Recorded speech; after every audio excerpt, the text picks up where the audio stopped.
Today, I will be going over the Fantasy Friend Zone's #1 rule in fantasy football. Do not draft quarterbacks early. The most important decision in football is unfortunately not the most important position in fantasy. I can't stress enough how important today's video is. Let's get to it.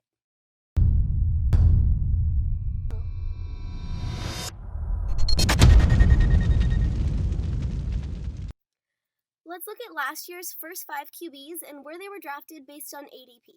We have Mahomes as the first QB going 12th overall, Watson as the second QB going 37th overall, Rodgers as the third QB going 47th overall, and then Baker and Matt Ryan going in the 5th and 6th round. Now, let's look at where these first 5 quarterbacks finished based on fantasy points per game. We're going to use fantasy points per game as opposed to overall because there's value upon replacement and injuries, which are both very difficult to predict, especially for quarterbacks. If we look at the actual top 5 QBs in 2019 and where they were picked based on ADP, we have Lamar Jackson, who went 106th overall, Dak Prescott, 122nd overall, Jameis Winston, 103rd overall, and then Russell Wilson and Deshaun Watson, going 82nd overall and 37th overall. Now, only one of the top 5 QBs even made it to be in the top 5 by season's end. Even if we extend this out to QBs 6 and 7, we have Josh Allen, 154th overall, and Kyler Murray going 108th overall. One important thing to note is that all QBs in the top 8 have a proven ability to run with the ball. Leagues are being won by these 9th, 10th, and 11th round picks because you're getting to pair them with a 4th or 5th round running back or wide receiver instead of overpaying for a quarterback and then getting little to no performance from a 9th to 11th round RB or wide receiver.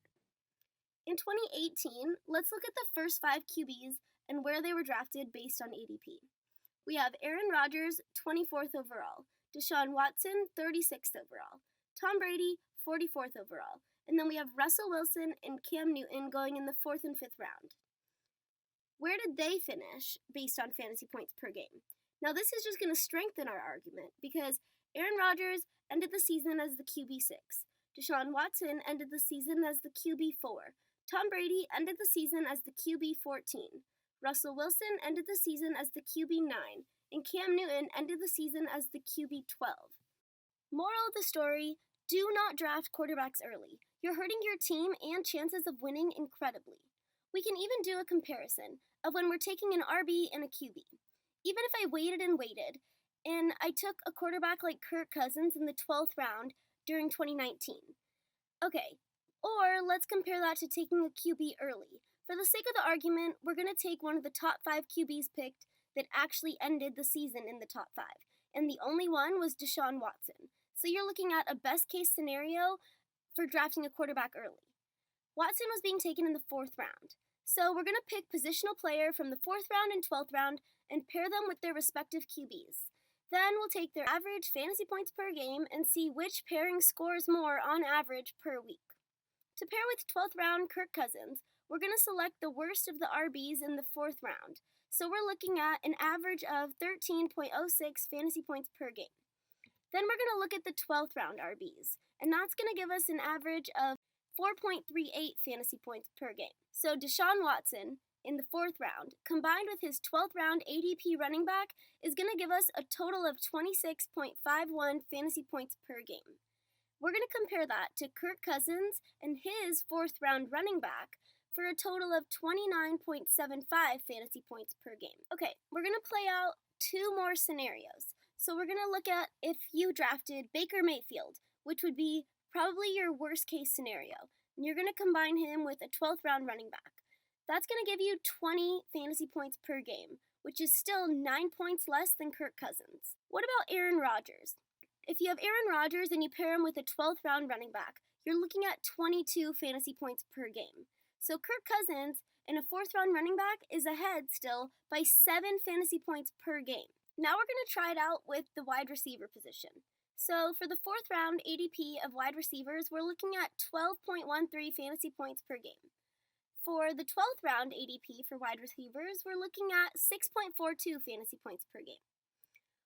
So we're going to use the same quarterbacks. We're going to play out the best case scenario first, which would be you have Deshaun Watson in the 4th round, and then you're taking a 12th round wide receiver, and you're going to end up with 28.43 fantasy points per game. And then we're going to use the same 12th round QB, Kirk Cousins, with a 4th round wide receiver, and that's going to give us a total of 28.82 fantasy points per game. So you're cutting it pretty close, but Kirk Cousins is still ahead.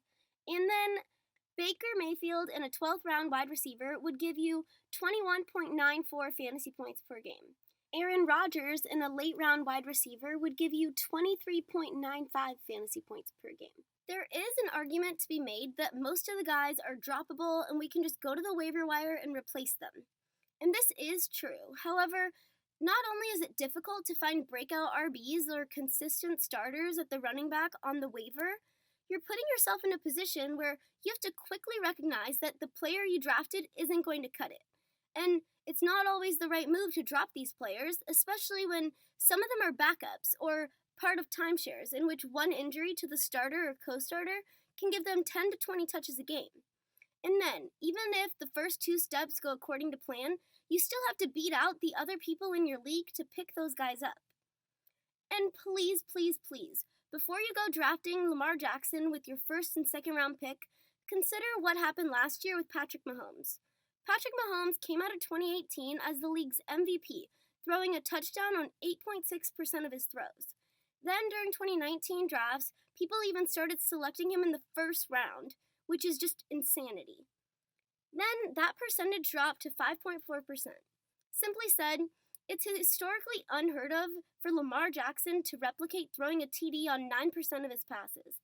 It was a historically great season, and Lamar will have another great season this year in 2020, but regression will happen, and picking Lamar Jackson with your 1st or 2nd round pick will be a mistake.